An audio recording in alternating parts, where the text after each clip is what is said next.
Good afternoon and welcome back to Locked On NBA Daily. On today's show, is Luka Doncic the front runner for MVP, and have teams started to figure out how to defend Victor Wembanyama? Meanwhile, Russell Westbrook makes history and the Trailblazers knock off the Thunder.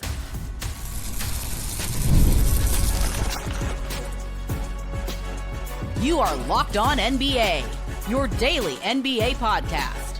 Part of the Locked On Podcast Network, your team every day.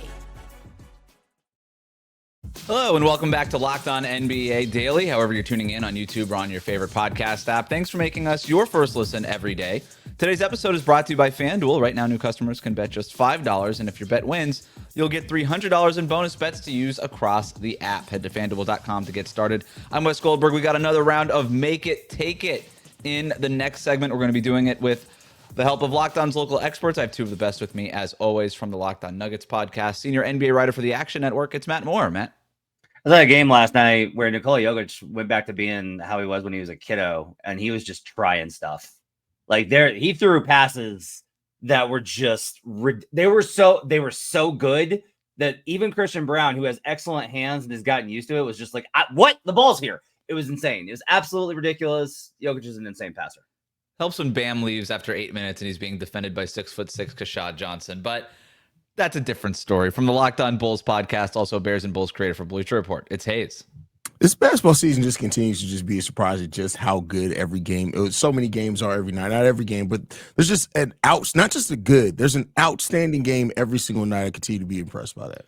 One of them was Lakers Spurs last night. Hang on. There's an outstanding game every night, and also Mavericks Pelicans happened. Exactly. That's why I had to correct myself, right? They're not all amazing. Lakers Spurs last night, 118-116. A wild ending to this one. Marcus Smart turns it over on the inbound to give the Spurs another chance with 1.2 seconds left. San Antonio's Julian Champagnie gets fouled. He misses the first free throw, then intentionally misses the second one, but the Spurs could not get the tip in, partly because Victor Wembanyama had fouled out a couple of minutes later. We'll talk about that here in a second. But the Lakers come away with the win. Luka Doncic might be the biggest story, though. 35 points, 13 assists, 9 rebounds, 5 steals, and 2 blocks in this one. Luka is now averaging 40 points per game for the season. The Lakers are 7-2, second best record in the Western Conference. Matt, is Luka Doncic the front runner for MVP right now? Yes, he is. I think he is. I think he is legitimately playing that well. I think it's been absolutely incredible what he's done. So one of the things also, in Dallas, he would do these kind of things and it wouldn't translate to their team actually being better. Like he'd be like, wait a minute, why are they only beating teams by like a point or losing his minutes? They're plus 5.8 with him on the floor, but like, watch the man. Like, I mean, he's insane. Like he's absolutely ridiculous. He's a one-man army. It is honestly kind of stupid that he hasn't won an MVP yet, which is less about the voters and is more about like his career and conditioning and all those other things, because the level of production that he puts in every single night is absolutely absurd. Jokic called him a one-man army last year, and I really think that's the best way to describe him. He does absolutely everything. He's playing an insane clip.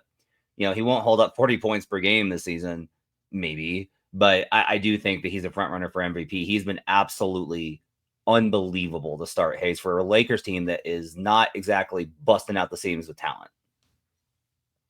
Yeah, I mean, Luka Doncic definitely has his case for MVP right now. I think he is the front runner. A, he's on the Lakers. B, like he's just putting up such an insane performance numbers, production-wise and efficiency-wise. Like it's just he's all over the court. So I would, if voting happened right now, yeah, he'd be MVP. It's like him or Giannis, right? Like those are the only two guys I think that right now are in that conversation. Like Jokic, I think is still the best player in the world, but he's just not having to do as much, which is what they wanted. Like they don't want him to have to put up the numbers from last year. That's not how he wants to play or the Nuggets want to play. Meanwhile, like you just look at what Luka and Giannis are doing. To me, those are the best individual performances so far.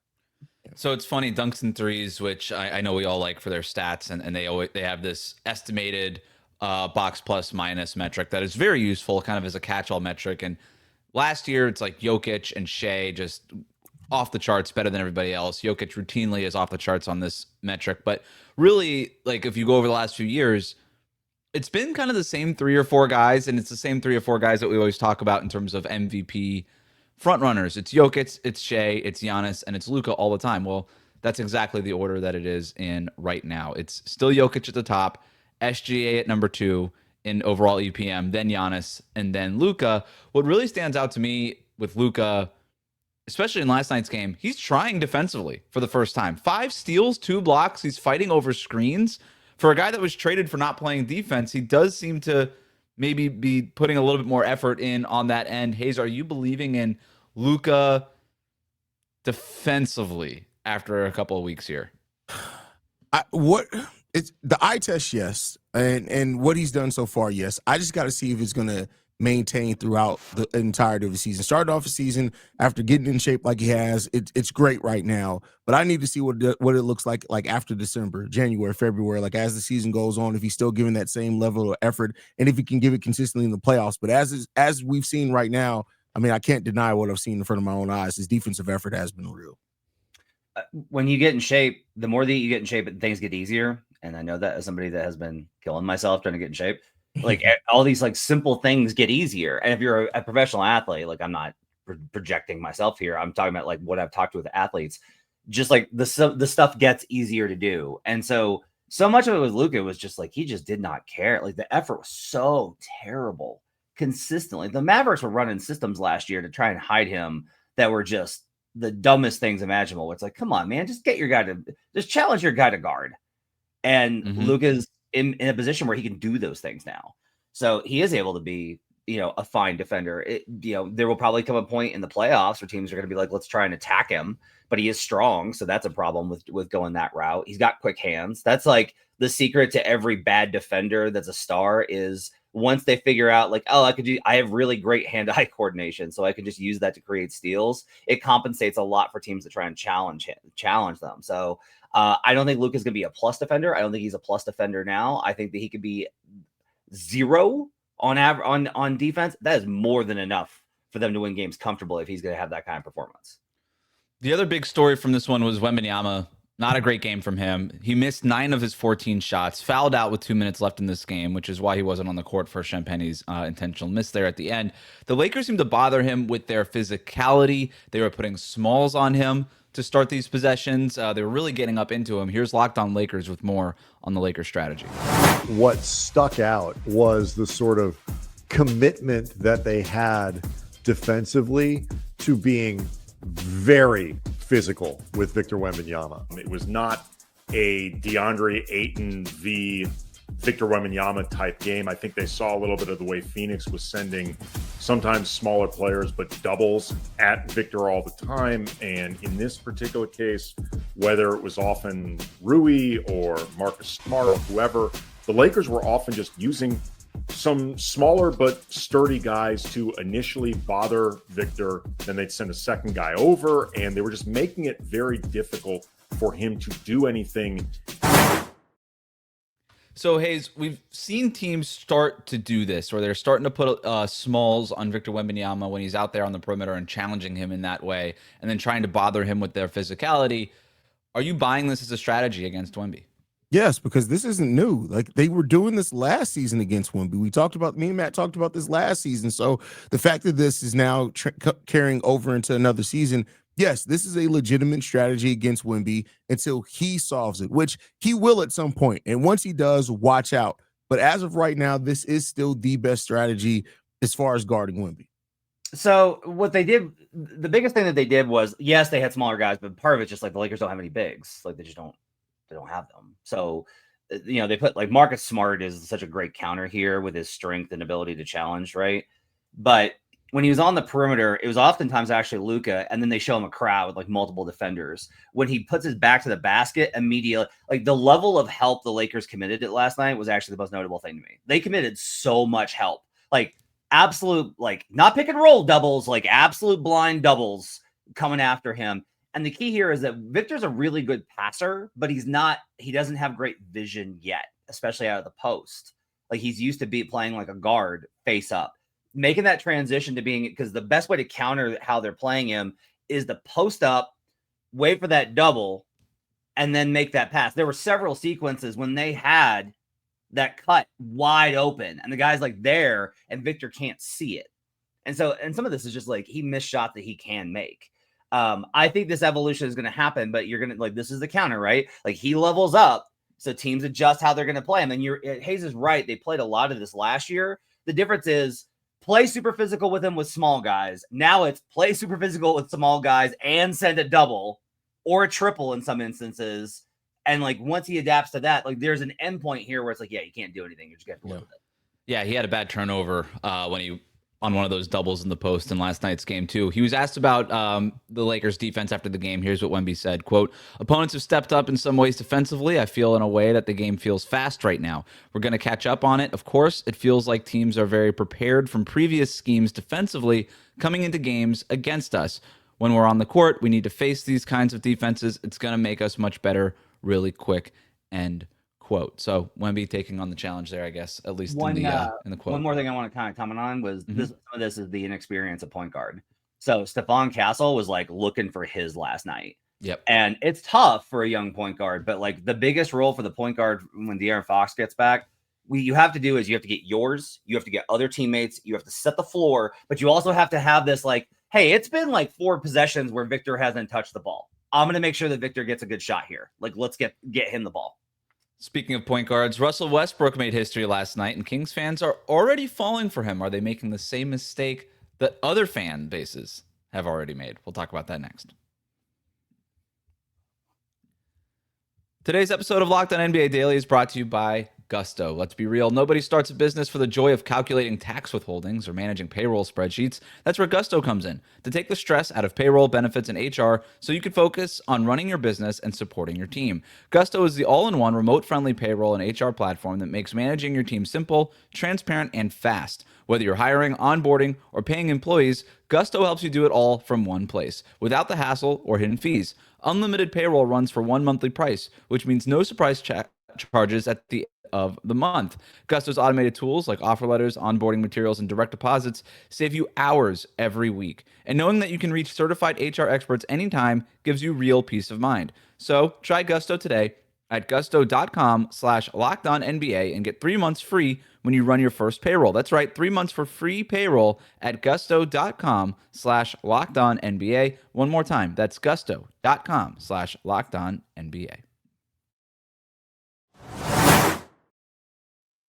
Welcome back to Locked On NBA Daily. The best way to support the show is to hit that subscribe button on YouTube. It is Make It, Take It Thursday. You know how the game works. We get to the NBA headlines. 2 takes, 1 winner. Last week's winner was Haize, so you get the rock first. Russell Westbrook made history in Wednesday night's win over the Warriors. His 16 rebounds gave him 8,734 for his career, surpassing Jason Kidd for the most rebounds by a guard in NBA history. Here's more from Matt George on Locked On Kings. And with those 16 rebounds, Russell Westbrook passed Jason Kidd. Russ is now number 1 in NBA history as a guard in total rebound. The energy he brings is just simply undeniable. It's undeniable, it's infectious, and if this Golden One Center crowd already didn't love Russell Westbrook, they certainly do after tonight. 16 rebounds for Russ. Haize, like I said, you won last week, so you get the rock first. Kings fans falling in love with Russell Westbrook a couple of weeks into the season. We've heard this before from other fan bases. Are you buying it? I mean, I'm buying that they're in love right now, but like at the end of the day, they shouldn't be. Like they're 3-5 on the season. Russ has had big performance. Like they have 3 wins against the Utah Jazz, 1 against Milwaukee, and the Golden State Warriors without Jimmy and Steph. Like this is the most Russell Westbrook-like thing to do to pick up big numbers. Like he's great for a team that doesn't have high expectations, that are having a rough season, and he's going to put up great performances, and you're going to be like, hey, this is giving us a glimmer of hope.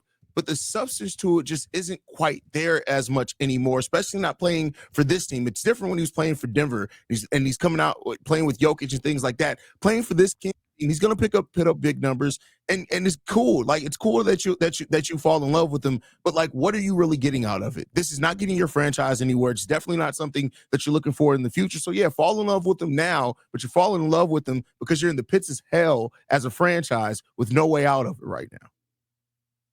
I think fans get to be happy. I think fans get to be happy that they beat their division rival. Yeah, no Steph, no Jimmy. Well, that's their decision, right? Maybe those guys should play a little bit more. Like they beat a team that they want to beat. Russ is giving them something to be happy about, which honestly, like Kings fans deserve that. And I want to see the point at which we kind of turn around on Russell Westbrook and actually appreciate him. Most guys, when they get older, we start to appreciate them more. We did this with Carmelo Anthony, who to me is like the losingest loser of all bucket getters in history. Russ at least wants to defend. Russ at least wants to pass. Russ at least wants to rebound. Like he does those other things. And he's putting something forward where he's actually giving the Kings fans something to be happy about. Yeah, no, they don't have this big, bright future, but we get so caught up with, are you building towards a championship? There's no path for the Kings to catch the Thunder in the next 4 years. So find the joy where you can. And if Russell Westbrook is bringing a little bit of joy to Kings fans in the course of an 82-game season, that's probably going to be pretty rough. I think it's okay for them to enjoy it. I'm not going to lie, Matt. You kind of swayed me there. I think we should appreciate Russell Westbrook while we still have him. To bring that kind of energy to a situation as bad as the Sacramento situation is, you compare that to a lot of other stars and big names across the league who just sort of quiet quit on their situations. Russell Westbrook at least isn't doing that. Points to Matt Moore on that one. Let's go to New Orleans. Derik Queen, after seemingly with the Pelicans, after seemingly being at DEFCON 1 here, they've won 2 in a row after last night's win over the Mavericks. Rookie Derik Queen has made a real impact in back-to-back fourth quarters, giving the Pelicans fans something also to feel good about, despite the fact that the front office traded their unprotected pick in next year's draft to get him. Here's Jake Madison with more from Locked On Pelicans. You see the vision for him. You see it. We're going to ignore the process on how they got him because it doesn't matter for this segment. It doesn't matter for this talk. He's still raw, but you can see a very special type of player here. He was one of the more polarizing players in this draft. You either really liked the skill, the touch that he had for a big man. And in that fourth quarter bucket, when he carries the ball above his head, playing like a guard, making moves like a guard, you see that unicorn kind of big that if you can get one of those guys, get one of those guys. Matt, your point, your ball. Are you seeing the vision with Derik Queen? Yeah. Look, I don't know if Derik Queen's going to wind up being like a high-level winning player, but I think he's going to be a guy that can contribute, and depends on what approach he takes in his career. But one thing I will tell you is that we got to get away from, man, I am so sick of this. People are like, you know what? You know why they're bad? Because they traded their pick. Like, they keep bringing it up as if it's got anything to do with how the Pelicans are performing. Queen last night in a game on the road versus the division opponent got the ball up top and just stuffed Daniel Gafford under the rim. The Euro move that he got to draw the foul, which he missed the second free throw because he's a rookie and big man. That's fine. That move was awesome. Queen plays with force. He plays with energy. He is still learned. Like, he and Fears have no idea how to run two-man game right now. That's all going to come. Derik Queen is a talented player, and I think it's awesome that for him, there's nobody in the NBA right now I think I'm rooting for more than Derik Queen, just because of the nonsense that the transactionalists get obsessed with about the picks and everything else. Yes, it was a bad trade. Queen's got nothing to do with that. I think Queen's off to a great start in his career. Yeah, Queen is off to a solid start in his career. And the player itself, like Derik Queen is a player, and we all knew that Derik Queen is a workhorse. He's going to go out there and work. But to ignore the fact of the pick that you gave up for it, when in this upcoming draft, it could turn into Cameron Bruiser. It could turn into AJ DiBiasanta. Like, if it turns into one of those guys and it ends up being that does hurt your franchise. So you can't get so caught up in just the now that you also forget what you gave up. It has to be a weighted between the two. And when you're a franchise like the Pelicans, that the future is what you're building towards right now, because you're not just in the now. That does matter. So while Derik Queen is looking really good and he's looking like a player, the question is if that pick, the pace is on right now to end up being a top 5 pick, is that going to end up being worth it? Is Derik Queen going to be worth missing out on that because they gave it up unprotected? You can't ignore that part in all of this. So yes, Derik Queen is off to a really good start in his career. Make no mistake about it. But you know what that you need also? You need talent. You need top-level talent if you really want to become a great team. And we can't lose the part of building towards the future just to stay in the now. That also has to put a weight in this as well. And I think that the Pelicans could have potentially, we won't know till the end of the season, given up an amazing pick for a good one. And that hurts. That's what hurts your franchise building. Matt, you had me with the rainbows and butterflies in the first one, but you lost me on this one. It is impossible. It's unfair to Derik Queen, sure, but them's the rules. You're playing in the NBA, making millions of dollars. You are connected to this for better or for worse. If we're talking about Queen, why do we have to talk about the pick? Like, does this kid have to live with that his entire career? Yes. It's unfair, but yes. That's ridiculous. It's unfair, but yes. Yeah. When that pick winds up being like, oh, he's like a pretty good starter. Oh, he's like Con Knipple. Yeah, he makes some threes on a terrible team while LaMelo Ball chucks up 35-footers. Where we get? It's ridiculous. Ridiculous. You're not wrong. It's unfair, but it's the way Life it is. isn't fair. Points to Haize. We're going to come back with the final round of Make It Take It after this. Plus, Cooper Flagg said he's never lost this much in his career. Will it get better for him and the Mavs anytime soon? It's coming up next here on Locked On NBA Daily.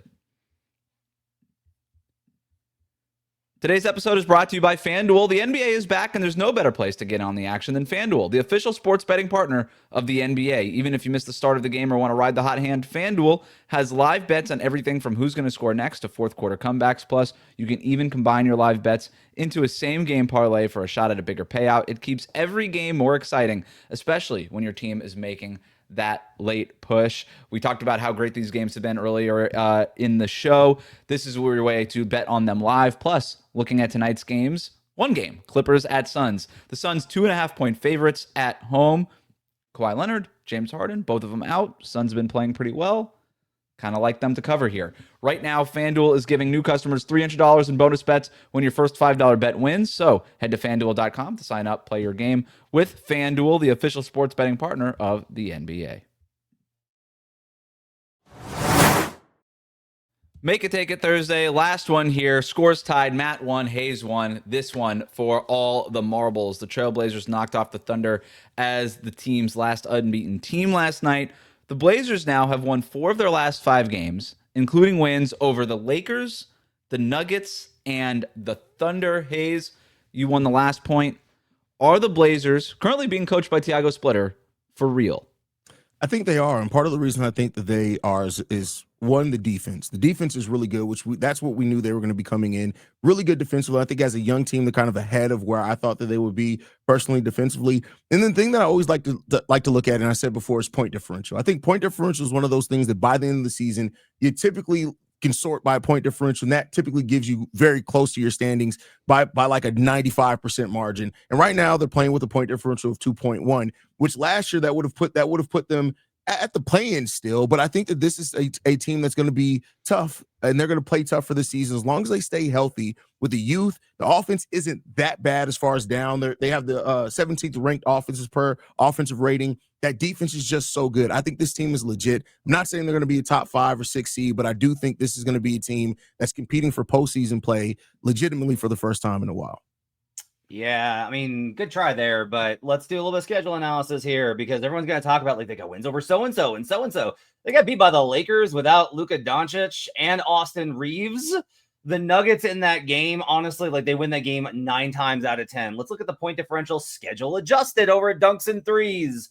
Yeah, that's a minus 0.1 18th. That offense drops to 22nd. This team is smoke and mirrors. Let's go to clean the glass. How about Pythagorean expectation? They're 1.7 above where they should be. This team's fine. They're a try-hard team. It's great.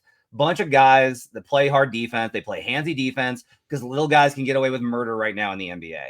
But in reality, the Blazers are just that. They're a try-hard team that's going to get lost in the shuffle of more talented teams in the Western Conference. They're good. Like, they're competent, and that's good. I actually think Tiago's done a really good job. But this team is nothing special, and it's not going anywhere. Huh. I'm a little stuck on this one, guys. I don't think the question was, is there anything special? I think Matt made such a point of focusing on them being nothing special. That's not the question. The question was, are they going to be good? And you yourself kind of hurt against your point in this specific topic because you said they're going to be good. I mean, they're going to be based off the question that was asked. They're going to be good as in, like, not the Pelicans, not the Mavericks. But I don't know that I would not. If you were like, give me the good teams, I don't know if I would get to them. I'm a little stuck on this one because it's a small sample size. I don't want to get too caught up in it. And do I really think Portland's going anywhere? No, I don't. But to Haize's point, I think this is a team that could push for a play-in spot, and I kind of feel like that's for real with them. They're turning opponents over 20 times per game. Those numbers are crazy. They're not even shooting that well from three. Like, this isn't a three-point luck thing. Is that sustainable? I don't know that 20 turnovers per game is sustainable, but given this personnel, I think this could still be a very good defense. Giving the points to Haize. 3-1. Haize is up 3-1. That's right. Haize is up 3-1. I'm going to go ahead and text Nick Angstadt because we're going to need a new host in here. Final segment. We're going to call this, Is This Something? The Dallas Mavericks are 30th. Speaking of Nick Angstadt, sorry, Nick. I guess you guys might be having a new host after this one. The Mavericks are 30th in offensive rating. They have been, though, without Kyrie Irving. They're currently missing Anthony Davis. Cooper Flagg is figuring out several different positions now in the NBA. But, Matt, is this something, the Mavericks being dead last in offensive rating? Yes, I tried to tell everybody. And, like, I'm trying really hard not to victory lap after 5 games. Very difficult for me because I've been so right that it's been painful. As more right than I was in Make It Take It, which is a lot. I think I talked about, like, they don't have a point guard. D'Angelo Russell's their only point guard. Isn't such a disservice to Cooper Flagg. He was great last night. And if it was just like, if he had normal expectations, it would just be like, yeah, Cooper Flagg played well and they lost again. That's how it should be. But no, we had to do this entire thing about we're going for a championship with Anthony Davis and Cooper Flagg. What are you doing? Come on, man. This team is a joke offensively. But hey, at least they can make a coach. No, that's right. They just gave Jason Kidd an extension. I mean, it is awful. And everyone's just going to be like, well, they got to get healthy. I get it. But look at how bad they are and ask yourself how much Kyrie Irving, who everyone kind of overestimates in terms of what he's actually capable of night to night, and Anthony Davis, who he doesn't have a jump shot. He can only score over little dudes. How much those guys are actually going to raise this? It's not enough. The defense is fine, but this team is bad. Yeah, this is a very bad team. I do find it weird that Matt Moore, who predicted the Raptors to have the #1 defense in the league, and Josh Giddey to be bad.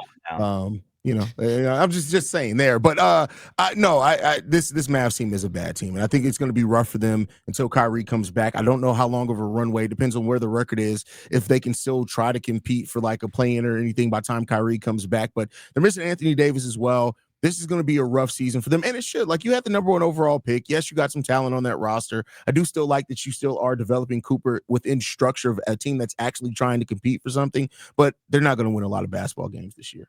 I kind of feel for Mavs fans, too, because everybody here, including us, was screaming at them, just start D'Angelo Russell, like bench Klay Thompson. He can't play that well anymore. And then they do exactly that, and then the offense still stinks last night. D'Angelo Russell's like ultimate backup quarterback syndrome. Like, comes off the bench, you're like, wow, this guy's got something. He should really play more. And then you start him and you're like, oh, wait, maybe he's not what we thought he was.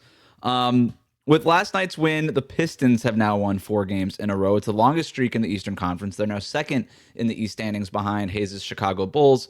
Haize, is this something?